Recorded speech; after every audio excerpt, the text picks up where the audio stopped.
नवी दिल्लीमध्ये सीबीटीची मीटिंग ही माननीय श्रम मंत्री मांडविया यांच्या उपस्थितीत झाली। या बैठकीमध्ये सर्वात महत्त्वाचा मुद्दा होता तो म्हणजे EPS 95 पेन्शन धारकांना अपेक्षित मुद्दा होता, परंतु त्यांचा निर्णय पूर्णपणे न होता काल दुसरे निर्णय घेण्यात आले। त्यात सर्वात महत्त्वाचा निर्णय घेण्यात आला तो म्हणजे EPFOच्या नियमामध्ये बदल म्हणजेच PFच्या नियमांमध्ये बदल करण्यात आलेले आहेत। हे नियम कोणते असणार आहेत त्यातील सर्वात महत्त्वाचं म्हणजे तुम्हाला आता 100% PF हा काढता येणार आहे, परंतु त्यासाठी काही अटी लावण्यात आलेल्या आहेत। त्या अटी कोणत्या असणार आहेत हेच आपण आजच्या व्हिडिओमधून डिटेलमध्ये पाहणार आहोत, त्यामुळे व्हिडिओ स्किप न करता शेवटपर्यंत पाहायचा।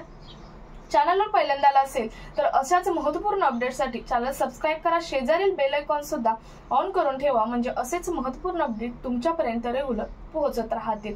तर नमस्कार, मी पूनम आणि तुम्ही पाहत आहात पुन्हा एक नवीन अपडेट।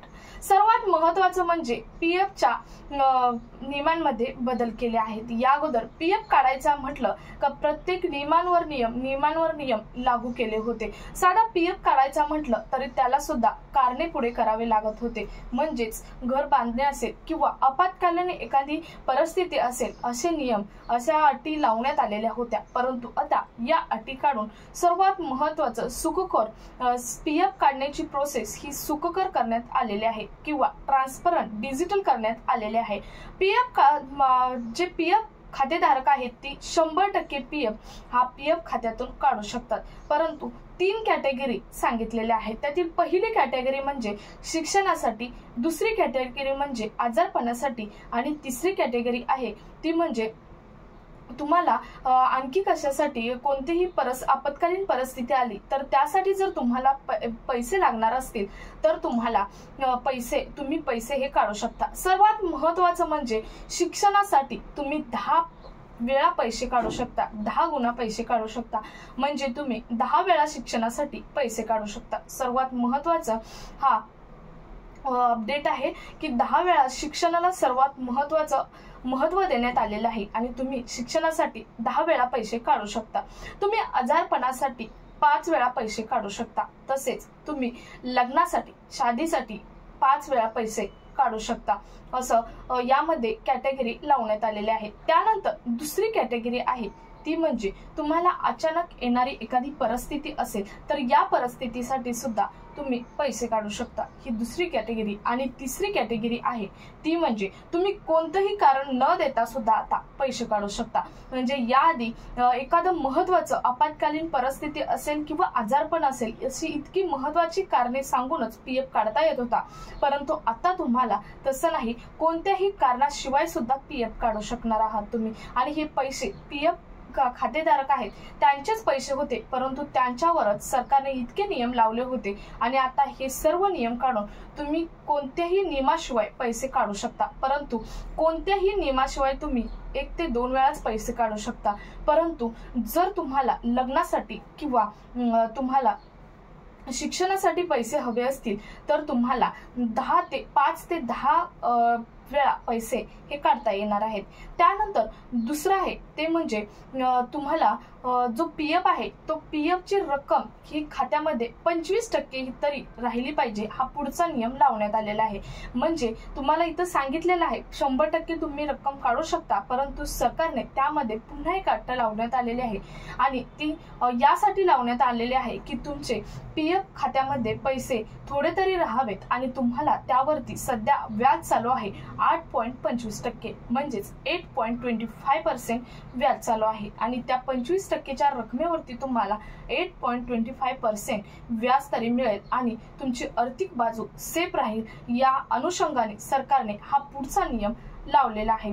त्यानंतर सर्वात महत्त्वाचं म्हणजे बघा फायनल सेटलमेंट नियमांमध्ये सुद्धा बदल करण्यात आलेले आहेत। त्यामध्ये आता PFचे जे प्रीमॅच्युअर सेटलमेंट असते, PFचे जे प्रीमॅच्युअर सेटलमेंट असते ते 2 महिन्याचं होतं, ते 2 महिन्याचे नसून आता ते 12 महिने करण्यात आलेले आहे आणि पेन्शन निकास हे पहिली 12 महिन्याची होती ते आता 12 महिन्याची न ठेवता 36 महिने करण्यात आलेले आहेत। असे 4 ते 5 नियम लावण्यात आलेले आहेत. त्यानंतर पुढचा नियम सुद्धा एक महत्त्वपूर्ण नियम लावण्यात आलेला आहे, तो म्हणजे 5 वर्षाची सेवा या अगोदर जरूर होती. म्हणजे या अगोदर तुम्हाला 5 वर्षाची पीएफ साठी 5 वर्षाची सेवा, पीएफ काढण्यासाठी 5 वर्षाची सेवा जरूर होती. परंतु आता तुम्हाला 12 महिने जरी तुम्ही सेवा केली असेल, नोकरी केली असेल, तरी तुम्हाला पीएफ काढता येणार आहे. तर आता तुम्हाला हा मुद्दा समजला असेल की पहिलं असं होते की तुम्ही 5 वर्ष तुम्हाला नोकरी किंवा सेवा द्यायला लागत होती आणि त्यानंतरच तुम्ही तुमचा पीएफ हा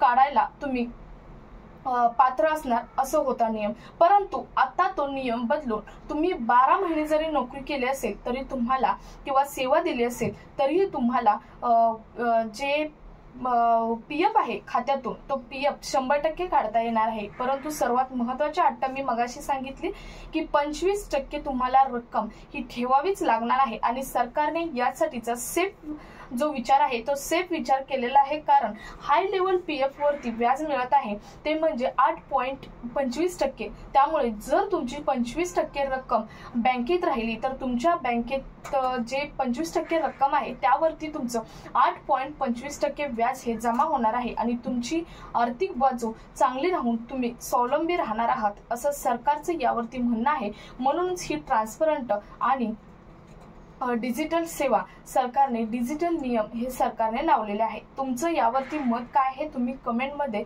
नक्की सांगू शकता. आणि सर्वात महत्त्वाचा मुद्दा आहे पेन्शन धारकांसाठी. आज 2:30 वाजता पेन्शन धारकांची पुन्हा एकदा मीटिंग नवी दिल्लीमध्ये होणार आहे. त्यासाठी 5 प्रतिनिधी EPS 90 पेन्शन धारकांचे उपस्थित आहेत. त्या मीटिंग मध्ये काय होणार आहे हे सुद्धा आपण 2:30 नंतर आपल्या चॅनलवर अपलोड होणार आहे. त्यासाठी चॅनल जर सबस्क्राईब केलं नसेल तर चॅनल सबस्क्राईब करून शेजारील बेल आयकॉन सुद्धा ऑन करून ठेवा म्हणजे सर्वात पहिलं नोटिफिकेशन तुम्हाला येईल. सो हा व्हिडिओ कसा वाटला, इन्फॉर्मेटिव्ह वाटला असेल तर एक लाईक नक्की द्या. भेटूया पुढच्या एका नवीन अपडेट सोबत. तोपर्यंत धन्यवाद.